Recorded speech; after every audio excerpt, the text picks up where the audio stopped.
하나님의 거룩한 말씀은 호세아서 6장 4절로부터 11절까지 말씀입니다.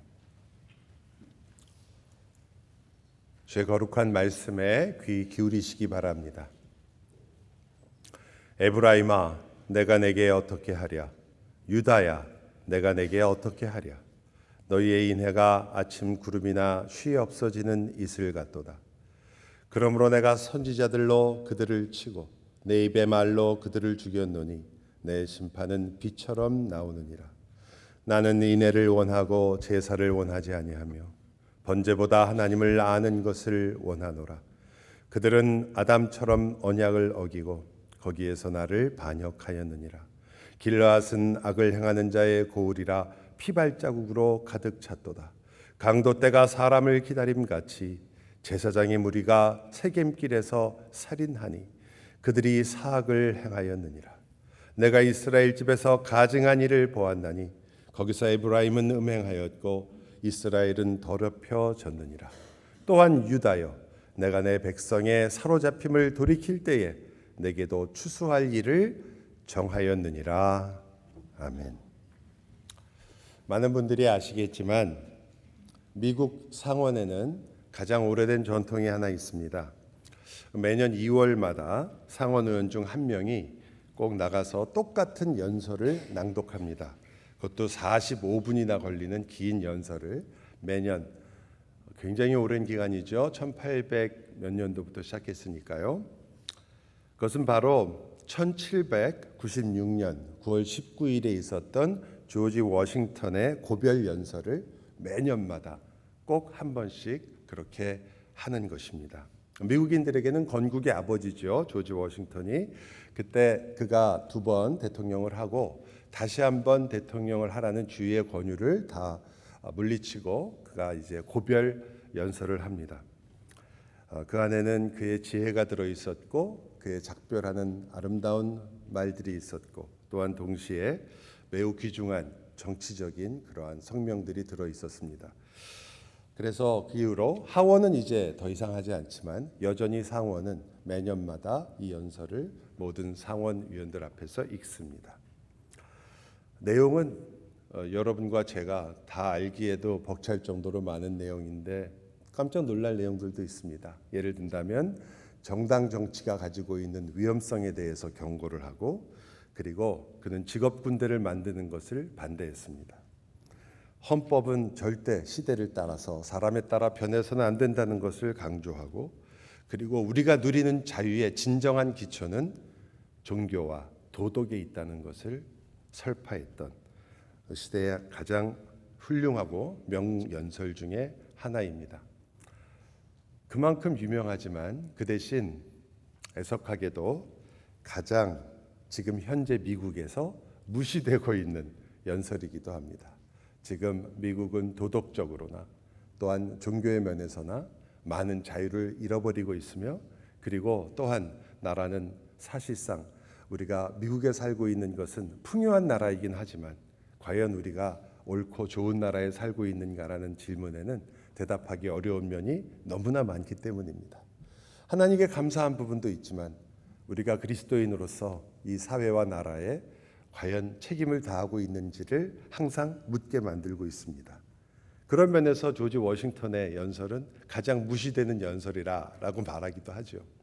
제가 왜 이 말씀을 드리냐면 오늘 우리가 읽은 호세아서의 6장 1절로부터 3절 말씀은 성경에 나오는 하나님의 마음을 표현하는 많은 하나님의 말씀과 설교 중에 아마 가장 호소력이 있고 위대한 말씀이며 여러분이 좋아하는 말일 것입니다.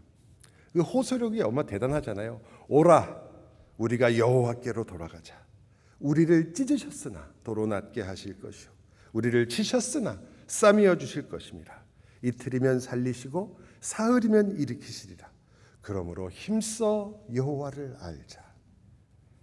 그런데 이 위대한 문장은 단어 하나하나마다 다 무시를 당하게 됩니다. 이 애절한 사랑의 호소는 많은 이스라엘 백성들과 유다 백성들에게 정말 귓등에조차 얹히지를 못합니다.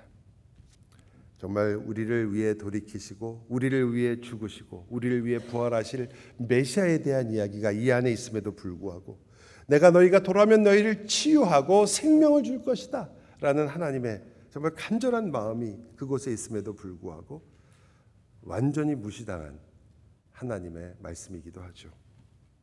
이스라엘은 어떻게 무시했느냐? 오늘 읽은 4절 말씀이 이렇게 시작합니다. 에브라임아 내가 내게 어떻게 하랴? 유다야 내가 내게 어떻게 하랴? 내가 너에게 어떻게 해주면 좋겠느냐? 이런 말이 아니잖아요. 뭐든지 말만 해라 내가 다 들어줄게 이런 말이 아니라 거의 반대의 의미죠. 정말 너희들은 방법이 없구나. 내가 너희를 이렇게 사랑하며 아끼고 돌이키고 다시 오라고 그렇게 이야기하건만 너희는 어떻게 하면 이렇게 오지 않을 수가 있단 말인가? 어떤 모습이길래 호세아는 그렇게 말할까요? 오늘 본문을 보면 이렇게 말합니다.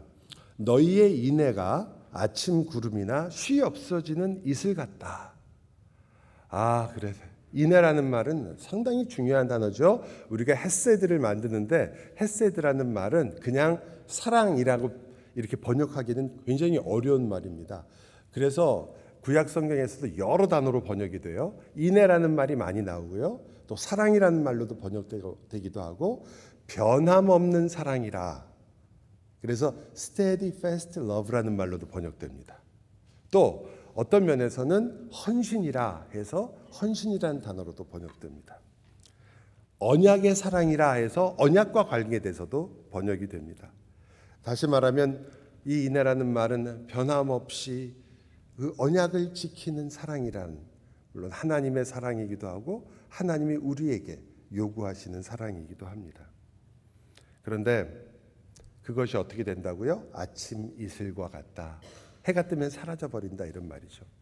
우리가 캘리포니아에 살고 있기 때문에 잘 아실 거예요. 하지만 아마 데스밸리 같은 데 사시는 분은 더 잘 아시겠죠. 거기는 해가 뜨자마자 사라져 버릴 테니까 뜨기도 전에 아마 이슬을 보기가 어려울지도 모르죠. 팔레스타인도 거의 비슷한 기후이기 때문에 여러분이 성경을 공부하는 데 있어서 캘리포니아에서 성경을 공부하시면서 성경을 게으르게 공부했다는 것은 크게 꾸짖음을 받을 일입니다.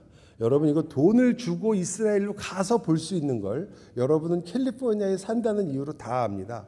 동풍, 산타에나 바람이 얼마나 나쁜지 다 아시잖아요. 그 바람이 이스라엘도 똑같이 부는 거예요. 그래서 성경에서는 동풍이 항상 하나님의 저주를 이야기할 때 동풍을 이야기하는 거예요.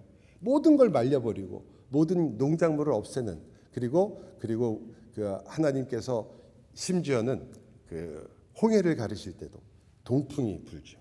그래서 이스라엘은 구원하지만 애굽은 다 멸망하게 하는 그런 바람이 바로 동풍이라는 뜻에 있는데 여러분은 그것을 겪으면서 사시는 거예요. 얼마나 성경을 공부하기 좋은 조건입니까?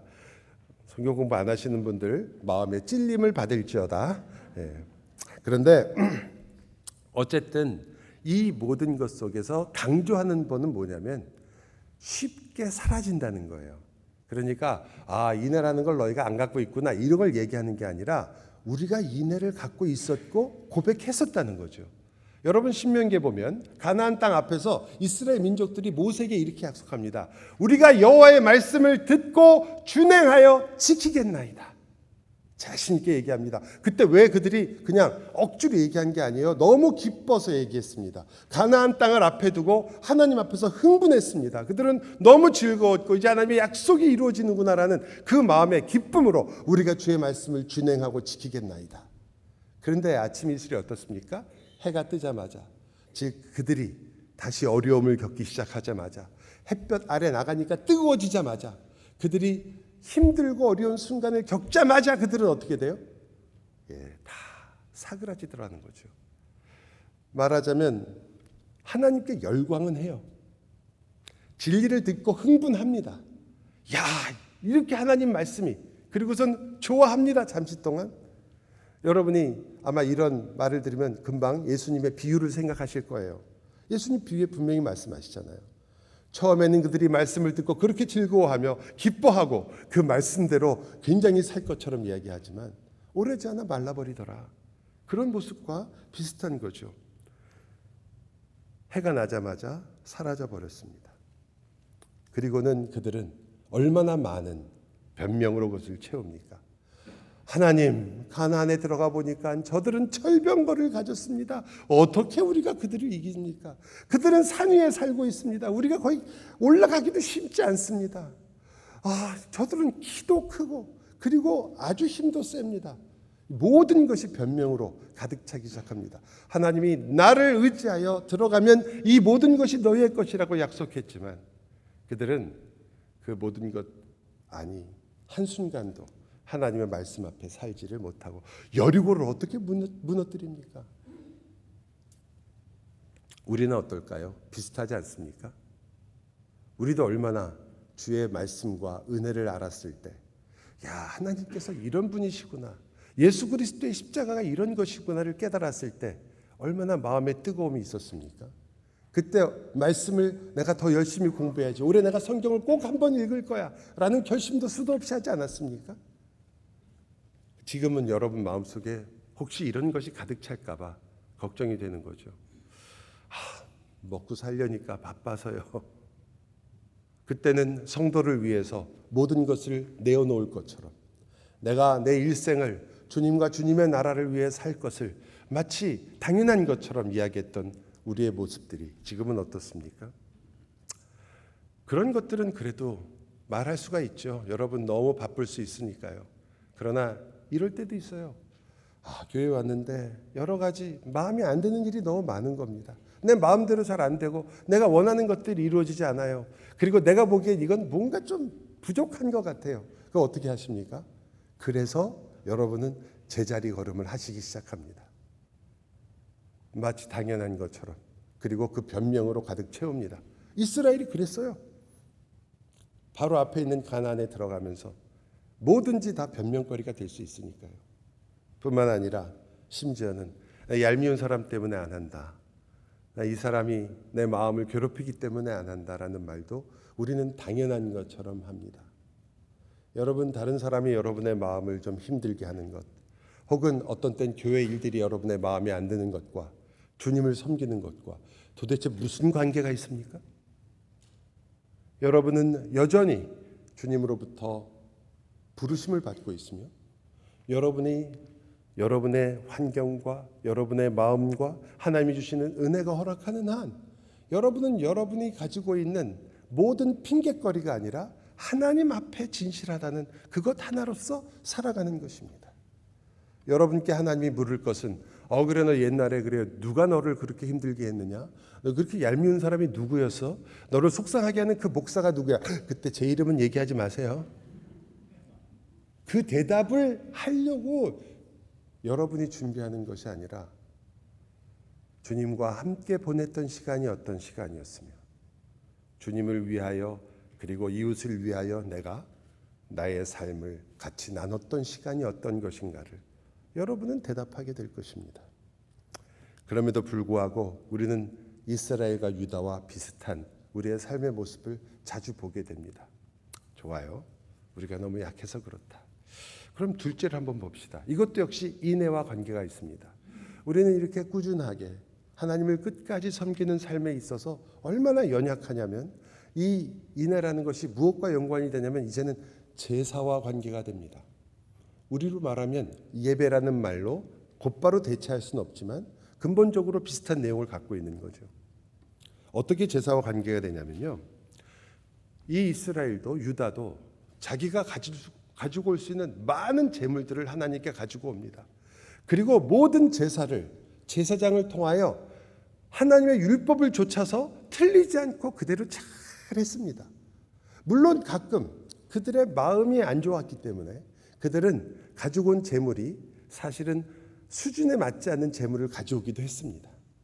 그러나 그들의 재물을 바치는 순서라든지 제사를 드리는 순간이라든지 제사장을 통해서 그 일을 했다든지 그 모든 것들은 틀림이 없었습니다. 다시 말하면 그릇은 참 좋았습니다. 그러나 그들이 담지 않은 것들이 있죠. 어떻게 알아요? 하나님께서 말씀하시잖아요. 난 이것을 받지 않겠다. 이것은 나를 기쁘게 하지 못한다. 하나님 명령대로 했는데 하나님이 말씀하신 대로 했어요. 법을 다 지켰거든요. 그런데도 불구하고 그 안에 필수적인 내용이 안 들어있던 거죠. 그릇은 있지만 담긴 것이 없었습니다. 심지어 아모스 선지자는 하나님께서는 너희의 절기를 미워하시며 너희 성회를 멸시한다고까지 그렇게 말을 합니다. 오늘 본문도 아주 명확하게 말하죠. 하나님이 원하시는 것은 너희의 재물이 아니라 인애를 원하시며 하나님을 아는 지식을 원하신다. 분명하게 얘기합니다. 여러분이 이 말을 조금 더 풀어서 그리고 더 명확하게 하고 있는 말을 제가 소개해 드릴게요. 선지자 미가의 말입니다. 미가가 이렇게 말해요. 내가 무엇을 가지고 여호와 앞에 나아가며 높으신 하나님께 경배할까? 내가 번제물로 1년 된 송아지를 가지고 그 앞에 나아갈까?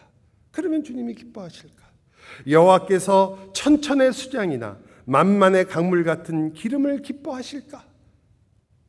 내 허물을 위하여 내 맏아들을 내 영혼의 죄로 말미암아 내 몸에 열매를 드릴까? 내가 가지고 있는 걸 다 갖다 바쳐볼까? 그리고 말합니다. 사람아, 이게 이제 주님의 말씀이죠. 사람아, 주께서 선한 것이 무엇임을 내게 보이셨나니 여호와께서 내게 구하시는 것은 오직 정의를 행하며 인자를 사랑하며 겸손하게 내 하나님과 함께 행하는 것이 아니냐. 우리는 예배가 얼마나 중요한 것인지를 잘 압니다. 그래서 여러분이 길을 쓰고 예배만은 어떻게 하든 참석하려고 하시는 그 근저에도 예배는 귀중한 것이고 여러분이 귀에 못이 박히도록 배웠습니다. 예배가 망하면 우리 인생도 망한다. 이런 말을 많이 들으셨을 것입니다. 맞습니다. 예배 소중한 일입니다. 그러나 여기 예배보다 더 하나님께서 요구하시는 것이 있습니다. 왜냐하면 우리는 예배를 드리러 온 줄 알고 바치러 오는 걸로 생각하고, 드리라는 말은 예배를 높이 올려드린다는 뜻이 아니라 무언가를 드린다 이런 뜻입니다. 또 예배를 하나님께 드립니다라는 그런 표현하고 헷갈리지 마시고요. 그렇게 내가 하나님께 바치러 오고 하나님께 잘 보이러 오고 내가 하나님을 어떻게든 섬기러 오는 거라고 생각하기 때문에 여러분은 하나님께 밉보이지 않기 위해서라도 예배에 오려고 노력합니다. 우리가 처음부터 잘못 배웠습니다.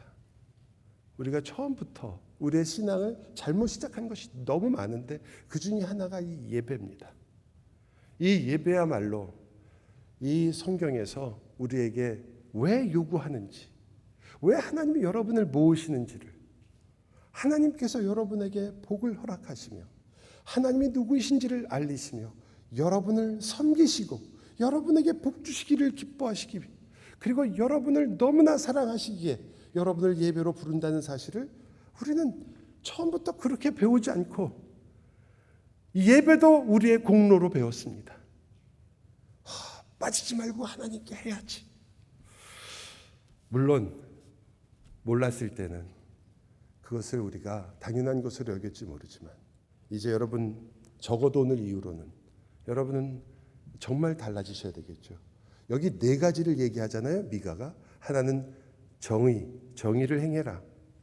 이 정의라는 것은 조금 더 풀어 말하면 하나님 말씀 따라 살아라 이 말이잖아요.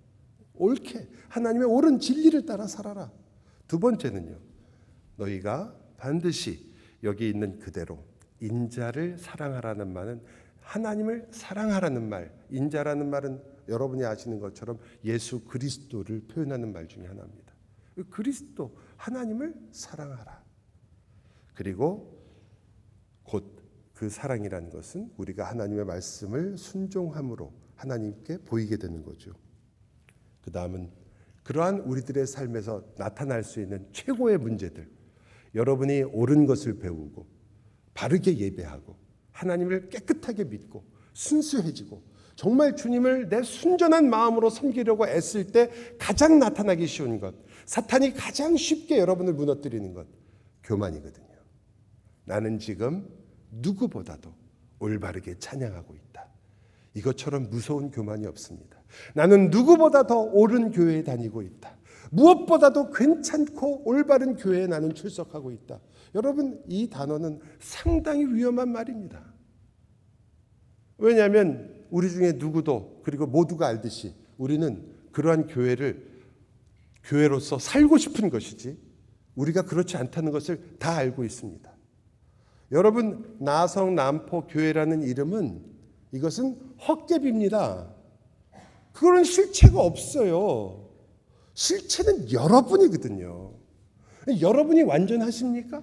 여러분이 자랑할 만하십니까? 여러분 자신이 여러분을 하나님 앞에서 하나님 저는 이래 올바른 교회입니다 말씀하실 수 있어요? 아니잖아요. 그러므로 우리는 올바르게 하려고 애쓸수록 가장 큰 유혹에 항상 직면하는 겁니다. 교만해지고 남의 일들을 그리고 내가 하나님 앞에 올바로 서는 것만큼 다른 사람은 틀린 것이 보이기 시작하는 겁니다.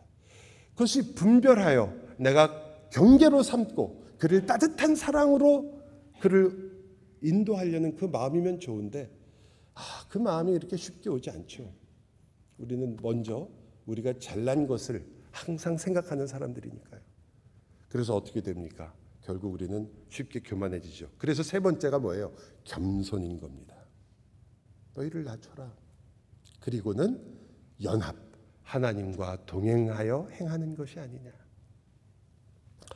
이 네 가지가 사실 오늘 호세아서에는 두 가지로 드러나는 거예요. 네 가지를 조금 더 줄인 겁니다. 하나는 하나님을 아는 지식, 하나님의 말씀이요. 하나는 인애, 사랑, 변함없는 하나님에 대한 사랑입니다. 이 둘은 넷도 마찬가지지만 절대로 한 가지만을 강조해서도 안 되고 떨어질 수도 없습니다.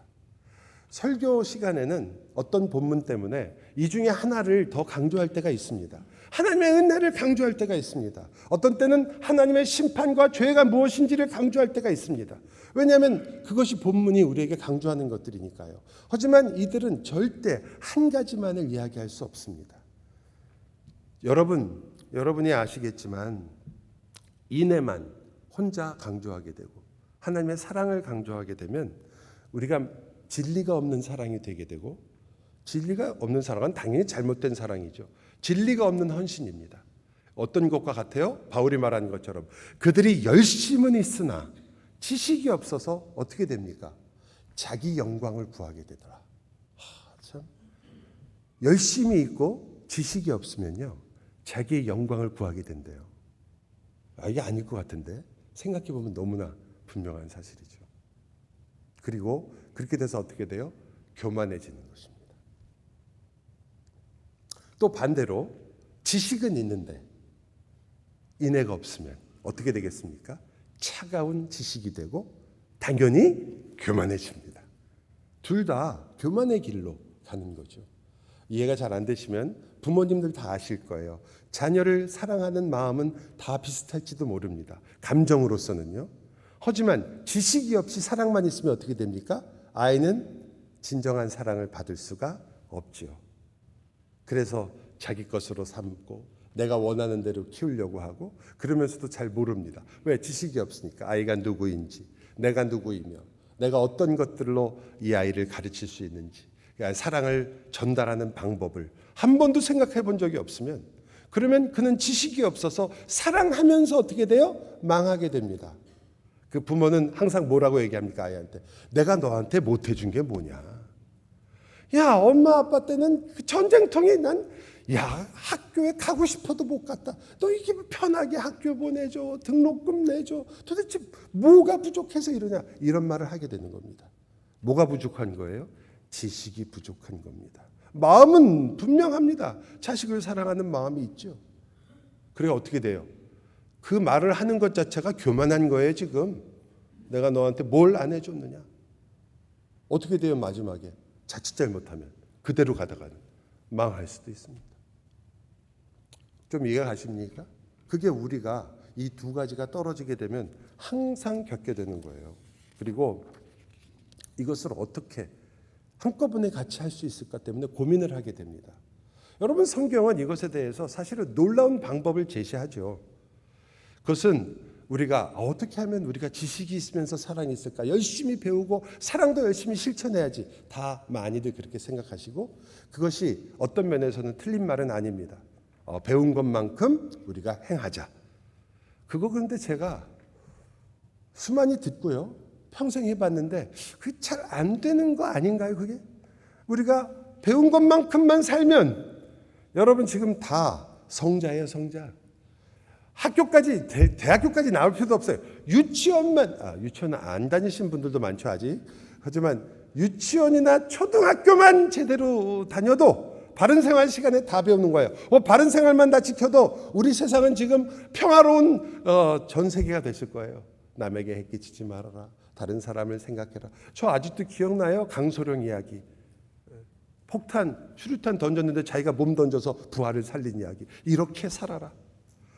물론 그런 기회도 없었지만요. 저는 그럴 마음도 없을 거예요 아마. 예? 여러분 그게 몰라서 안 되는 게 아니거든요.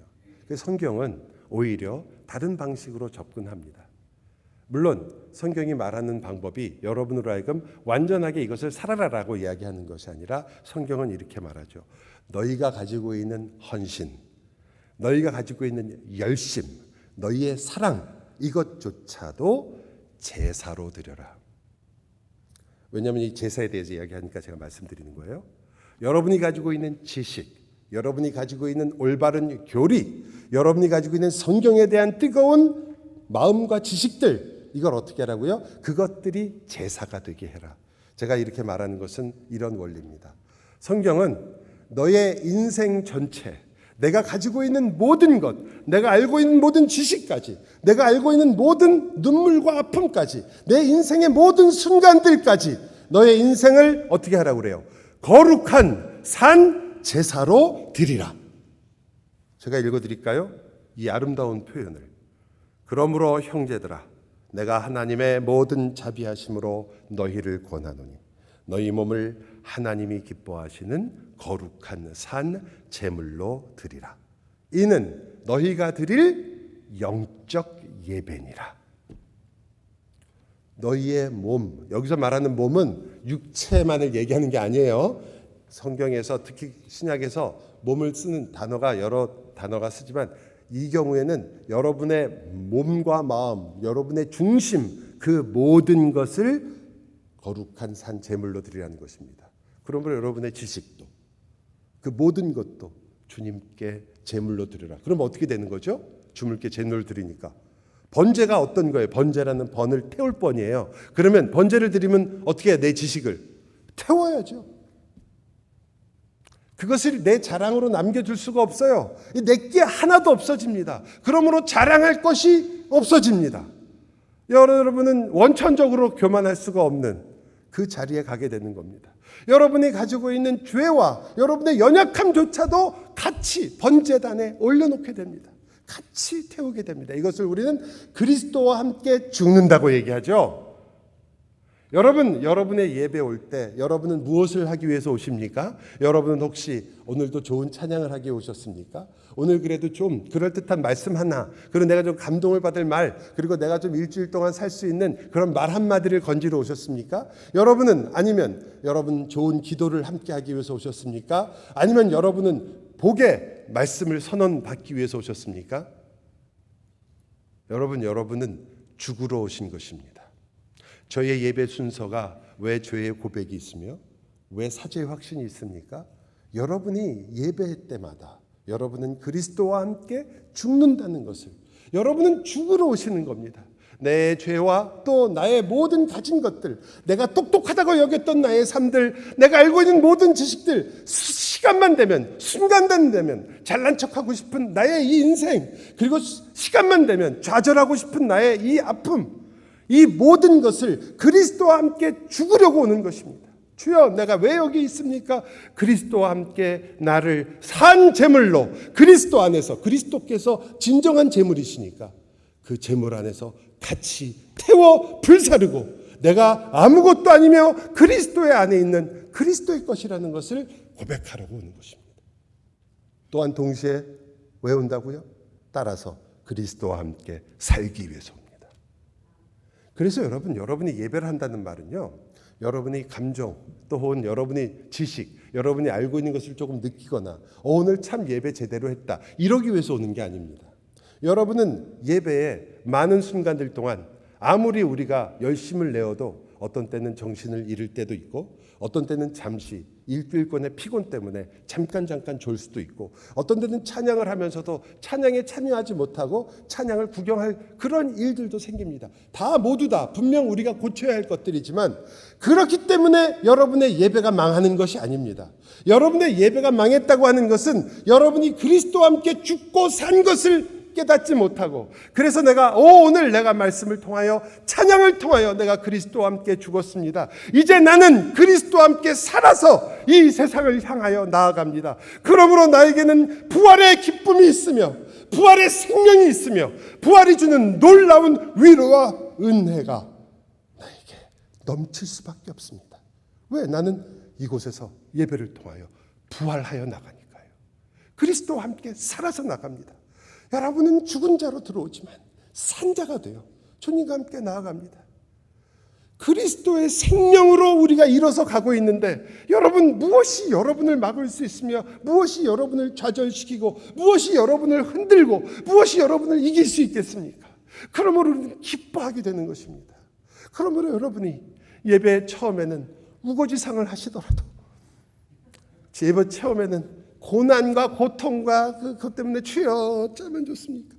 처음에 우리가 회중기도를 할 때는 주여 일주일 동안 죄를 용서해 주십시오 라고 우리가 한탄하듯 올 수 있지만, 주께서 마지막에 여러분을 세상에 파송하실 때는 내가 부활하신 그리스도와 함께 일어선다, 그리스도와 함께 이 자리를 벗어나게 되며 나는 그리스도의 영광으로 이 땅을 살리라, 내 생명이 마지막 되는 그 순간까지 나는 이 예배를 통하여 또다시 한번 그리스도와 함께 살 것이다. 여러분, 이것이 신령한 예배죠. 영적 예배입니다. 그래서 로마서 12장뿐 아니라 히브리서 13장은 이렇게 말합니다. 그러므로 우리는 예수로 말미암아, 제일 중요한 구절입니다. 예수로 말미암아 항상 찬송의 제사를 하나님께 드리자. 찬송을 제사라고 얘기해요.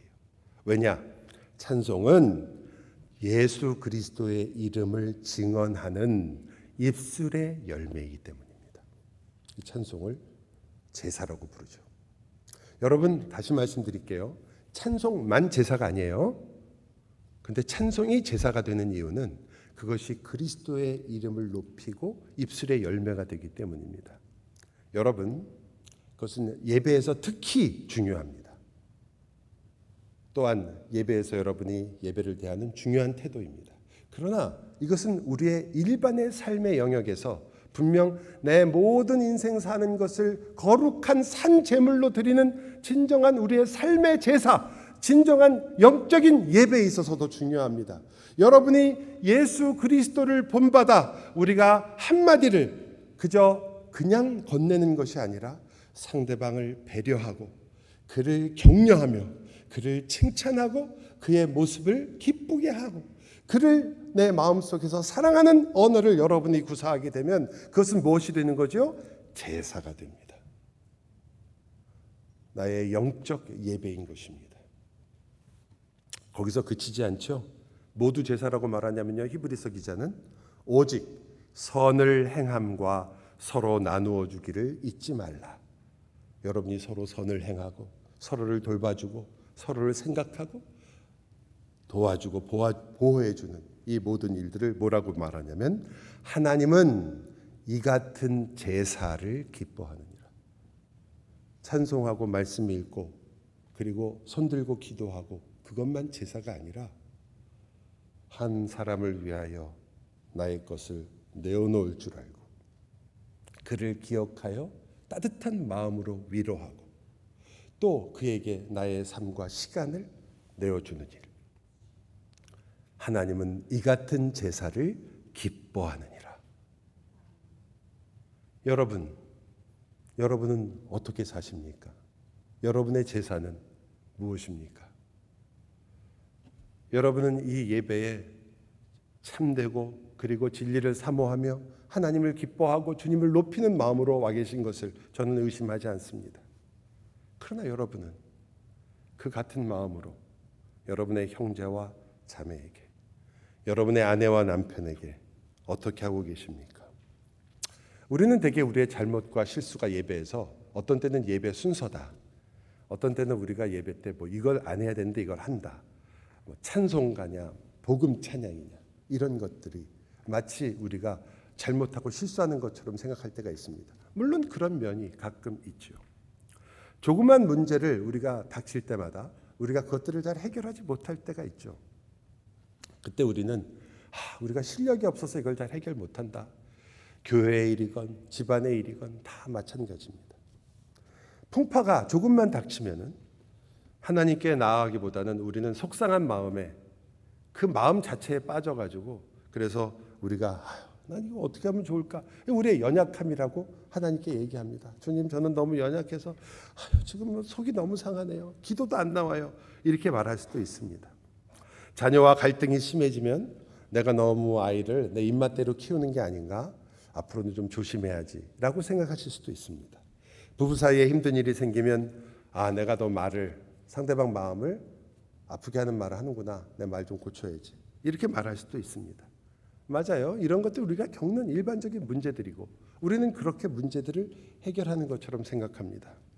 그런데요, 오늘 본문을 보니까 하나님은 그것보다 훨씬 더 진지하고 아프게 지적하십니다. 아니, 너희의 진짜 문제는 너희의 제사의 문제라고 얘기합니다. 너희의 예배의 문제다. 영적 예배의 문제다. 훨씬 깊은 사실을 지금 우리에게 말하고 있는 거죠. 우리는 우리끼리 서로 오해가 생겨서 오해만 풀면 된다고 생각합니다. 내가 진심으로 이 일을 하지 않았기 때문인데 내가 정말 마음과 시간을 걷어치우고 그냥 내가 진심으로 이 문제에 매달리면 해결할 수 있어 라고 생각할 때가 있습니다. 그런데 성경은 그렇게 얘기하지 않아요. 여러분도 아실걸요? 해결 안 되는 것들이 있다는 것을. 왜 그러냐면 훨씬 깊이 뿌리를 받고 있기 때문입니다. 지금 이스라엘하고 유다가 딴짓하고 있는데요. 하나님 뭐라고 하시냐면 너희가 아담의 언약을 어겼다고 얘기해요. 참 이게 어디까지 올라가시는 거예요? 아담까지. 하나님이 정말 너무 치사하신 거 아니에요? 아니 뭐 들추는 건 좋은데 아담 나하고 무슨 상관이 있어요? 이때 살던 사람도 아담이 언제 사람인지도 모르는데 여러분에게도 똑같은 거예요. 너희가 아담의 언약을 거역했다. 아담의 언약을 깨트렸다.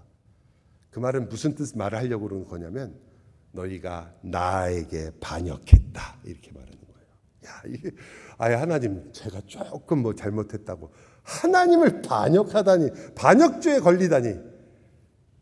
근데 성경은 우리가 하나님을 사랑하는 일을 멈췄을 때 하나님을 반역하고 있다고 얘기합니다. 무섭죠.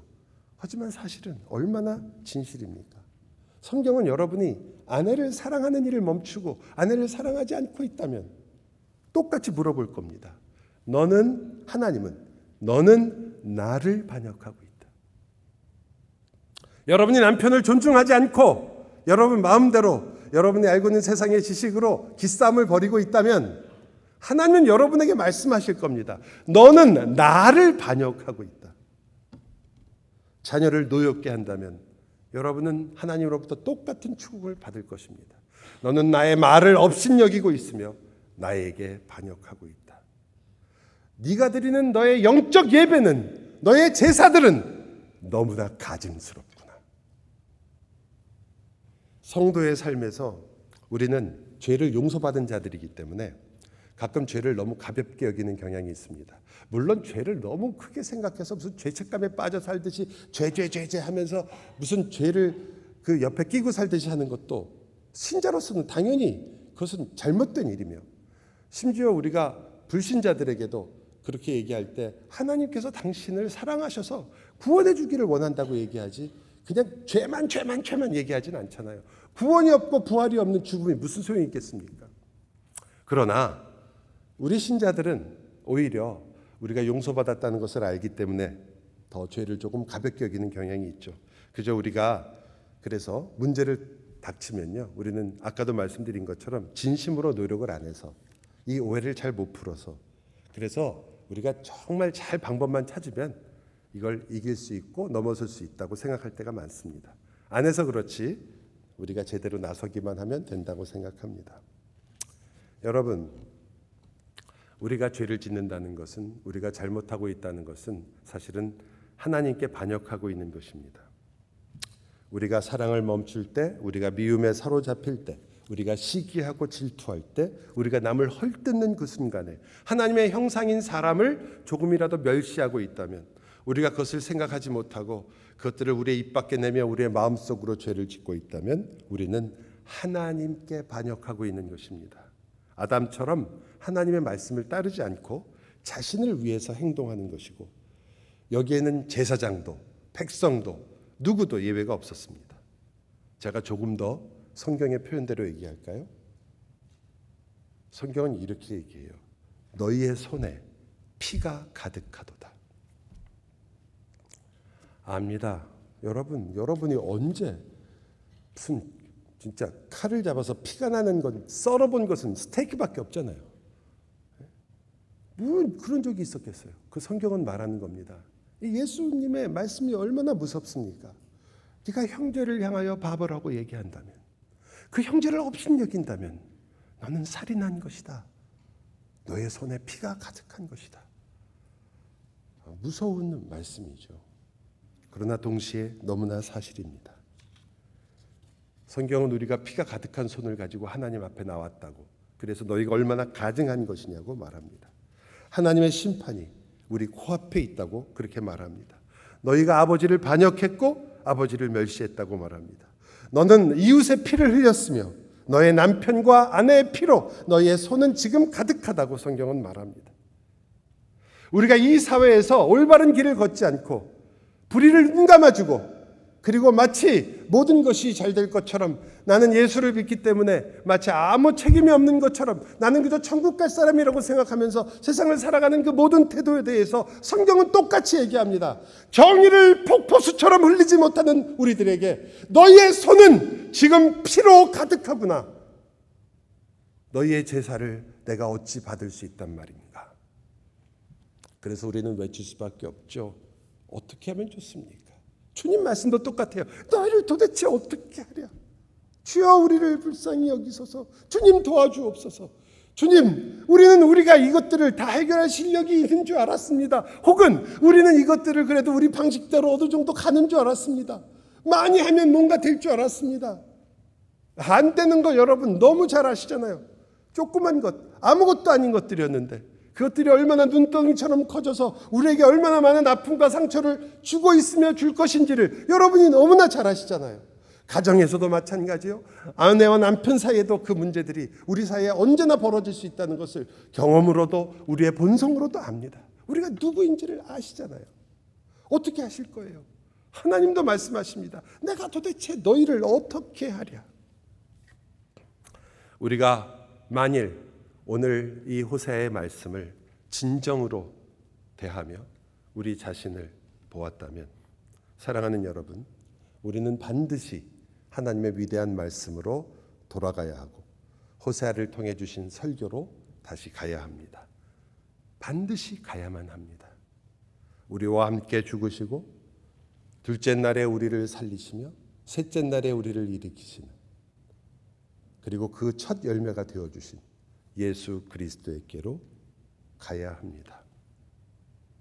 오라, 우리가 여호와께로 돌아가자. 여호와께서 우리를 찢으셨으나 우리의 마음이 심히 상했으나 우리의 마음이 소망이 없을 정도로 너무나 힘들고 피곤하지만 도로 낫게 하실 것이요, 우리를 치셨으나 우리는 우리 사이에 분열이 있어 보이고 우리 사이에 마음이 안 맞는 일이 생기는 것 같고, 또 아내와 남편 사이에 같은 이야기를 가지고 더 잘해 보려고 그것으로 말다툼이 일어나고, 사랑했던 자녀들이 오히려 말을 듣지 않아 마음에 상처가 되고 어려움이 생기는 그 순간에 그저 내가 아이한테 잘해주면 되지가 아니라, 내가 정말 영적 예배에서 잘못하고 있구나. 하나님 앞에 내가 나의 모든 것을 드리지 않는구나. 정말 내가 가지고 있는 지식과 내가 가지고 있는 사랑을 함께 드리지 않고 있구나. 내가 가지고 있는 내 인생 전체를 드리지 않고 있구나. 여전히 그 자식은 내 것이고, 여전히 내 마음은 내 것이고, 여전히 내 물건들과 소유는 내 것이구나. 주님, 내가 돌아가고 싶습니다. 돌아가게 하겠습니다. 치셨으나 싸매어 주실 것이요 우리를 살리시며 우리를 일으키시리니 우리가 그의 앞에서 살리라. 그러므로 우리가 여호와를 알자. 힘써 여호와를 알자. 여러분, 하나님이 어떻게 하시냐고요? 어찌할까? 내가 어찌할까? 어찌하십니다. 어떻게 해요? 내가 너를 낫게 하리라. 내가 너를 싸매어 주리라. 내가 너의 마음에 비가 되어 너의 마음을 촉촉히 적셔줄 것이다. 내가 너에게 진정 떠오르는 해가 되어 너의 마음에 빛이 되어 너의 어둠을 없애줄 것이다. 내가 잔치를 베풀 것이고 너에게 다시 가락지를 끼워줄 것이고 너를 나의 아들이라고 안고 울 것이며 너를 위하여 나의 모든 것을 너에게 주고 내가 너와 함께 기뻐하고 즐거워할 것이다. 너야말로 나의 사랑이며 너는 나의 기쁨이다. 그러니 돌아오라. 회개하라. 돌아만 오라. 돌이켜 오라. 기도합시다.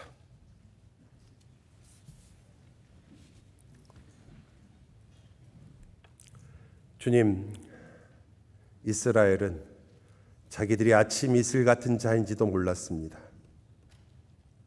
처음에는 그토록 떠들썩하며 마치 하나님을 위해 모든 것을 드릴 것 같았던 그들의 음성들이 다 사라지고 도망쳤지만 자신들은 몰랐습니다. 왜냐하면 그들은 제사를 드리러 성전에 왔으니까요. 저희도 마찬가지 아닙니까? 저희는 예배를 하고 있으니 이 얼마나 아이러니한 안심입니까? 어찌 우리가 안심할 수 있습니까?